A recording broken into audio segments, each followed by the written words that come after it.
Les États-Unis viennent de poser un acte qui, en géopolitique, ne trompe jamais. Avertir à l'avance, prévenir les alliés, préparer les esprits.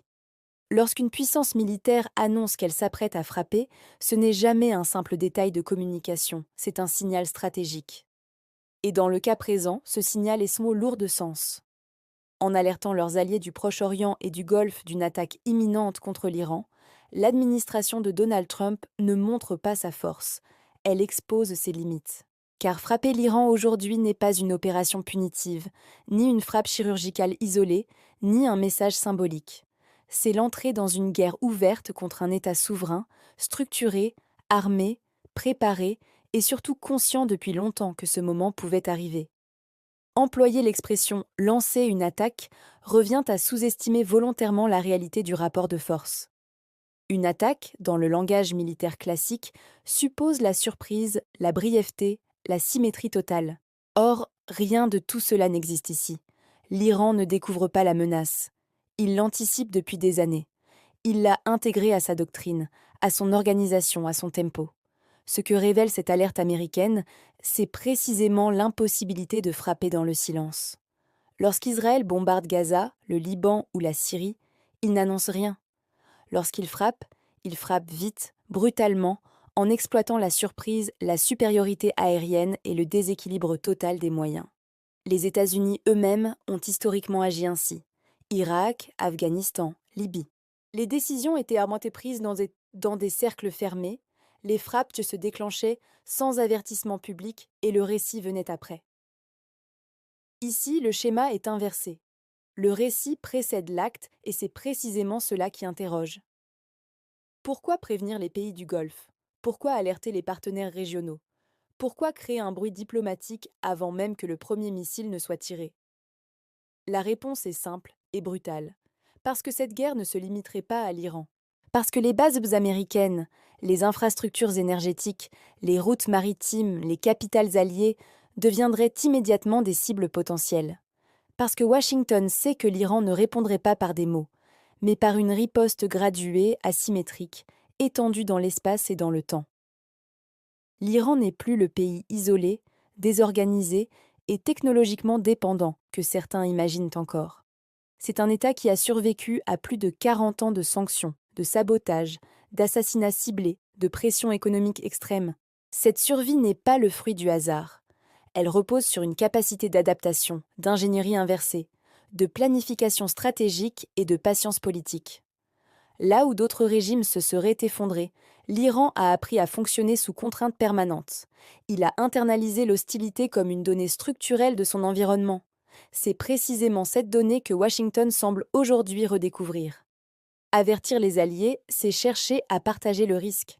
C'est aussi implicitement demander une validation politique. Une frappe unilatérale contre l'Iran exposerait immédiatement les États-Unis à une série de conséquences qu'ils ne pourraient pas contenir seuls. Le Golfe le sait, les capitales arabes le savent, les marchés le savent. Une escalade militaire dans cette région aurait un impact immédiat sur l'énergie, le commerce mondial, les routes maritimes et la stabilité financière. L'annonce américaine agit donc comme une tentative de préparation psychologique. Préparer les alliés à encaisser le choc. Préparer l'opinion internationale à accepter l'idée qu'une guerre serait inévitable. Préparer le terrain narratif pour transformer une décision offensive en réaction contrainte. C'est un mécanisme bien connu, mais il est d'autant plus visible ici qu'il est maladroit. Car annoncer une attaque, c'est aussi donner à l'adversaire le temps de se préparer, d'ajuster ses dispositifs, de déplacer ses actifs, de sécuriser ses chaînes de commandement. Et l'Iran n'a pas besoin de cette annonce pour être prêt. Il l'est déjà. Il l'est structurellement.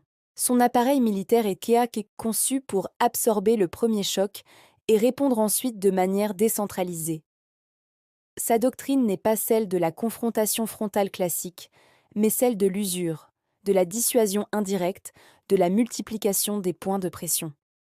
Toute frappe américaine ouvrirait immédiatement plusieurs fronts visibles et invisibles, militaires et non militaires, directs et indirects. C'est là que se situe le cœur du problème pour Washington. Une guerre contre l'Iran ne serait pas une guerre courte. Elle ne serait pas propre. Elle ne serait pas contrôlable. Elle s'inscrirait dans le temps long avec des phases de silence, de frappes ciblées, de représailles indirectes, de perturbations économiques et de tensions régionales permanentes. Les États-Unis peuvent détruire des infrastructures. Ils ne peuvent pas détruire une volonté politique enracinée dans la perception existentielle du conflit. Car pour l'Iran, cette guerre n'est pas une option stratégique parmi d'autres. Elle est perçue comme une question de survie. Et lorsqu'un État considère qu'il joue son existence, ses seuils de tolérance changent. Les calculs coût-bénéfice classiques ne s'appliquent plus de la même manière. La dissuasion ne repose plus uniquement sur la supériorité matérielle, mais sur la capacité à infliger des pertes inacceptables à l'adversaire. C'est précisément ce que redoutent les alliés américains. Ils savent qu'en cas d'escalade, ils ne resteront pas indemnes. Les bases, les ports, les installations énergétiques, les voies maritimes deviendraient des cibles légitimes dans la logique iranienne.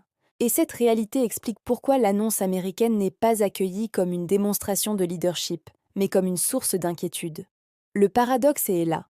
Plus Washington parle, plus il révèle sa conscience du risque, plus il alerte, plus il montre qu'il cherche à éviter une spirale incontrôlable. Et plus il cherche à éviter cette spirale, plus il apparaît hésitant. Cette hésitation est perçue par l'Iran non comme une faiblesse morale, mais comme une contrainte stratégique. Elle confirme que les États-Unis savent qu'ils ne peuvent pas imposer leur volonté sans en payer le prix. Cette situation tranche radicalement avec les discours simplistes qui réduisent la géopolitique à une opposition de forces brutes. La puissance militaire ne garantit pas la maîtrise des conséquences. Elle garantit seulement la capacité à déclencher un événement. Ce qui se passe après échappe souvent à celui qui appuie sur le bouton. Et c'est précisément cette incertitude qui hante aujourd'hui les décideurs américains. L'Iran, de son côté, n'a aucun intérêt à provoquer inutilement. Sa stratégie repose sur l'attente, la préparation et la certitude que le temps joue en sa faveur. Chaque annonce américaine renforce cette certitude. Chaque avertissement public valide l'idée que Washington cherche encore une issue qui lui permette de frapper sans déclencher l'embrasement total. Or, une telle issue n'existe probablement plus. La question n'est donc pas de savoir si une attaque est possible techniquement. Elle l'est.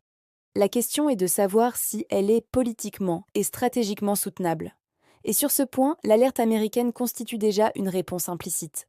On ne prévient pas lorsqu'on est sûr de pouvoir contrôler l'issue. On prévient lorsqu'on sait que l'acte aura des répercussions qu'il faudra assumer collectivement. Ce moment marque peut-être un basculement plus large dans l'équilibre mondial. Une époque où l'annonce remplace la surprise, où la communication précède l'action, où la peur des conséquences limite l'usage de la force. Non pas parce que la force a disparu, mais parce que ses effets sont devenus trop complexes pour être maîtrisés par un seul acteur. Dans cette configuration, l'Iran apparaît moins comme une cible que comme un révélateur. Révélateur des limites de l'hyperpuissance, révélateur de la fragilité des alliances régionales, révélateur d'un monde où la dissuasion ne repose plus uniquement sur les arsenaux, mais sur la capacité à rendre toute victoire coûteuse. L'alerte américaine n'est donc pas un détail d'actualité, c'est un symptôme. Le symptôme d'un système international sous tension, où chaque décision militaire est pesée non seulement en termes de succès immédiat, mais de conséquences systémiques. Et dans ce jeu dangereux, le silence de l'Iran est peut-être plus parlant que toutes les annonces de Washington, l'annonce de Washington.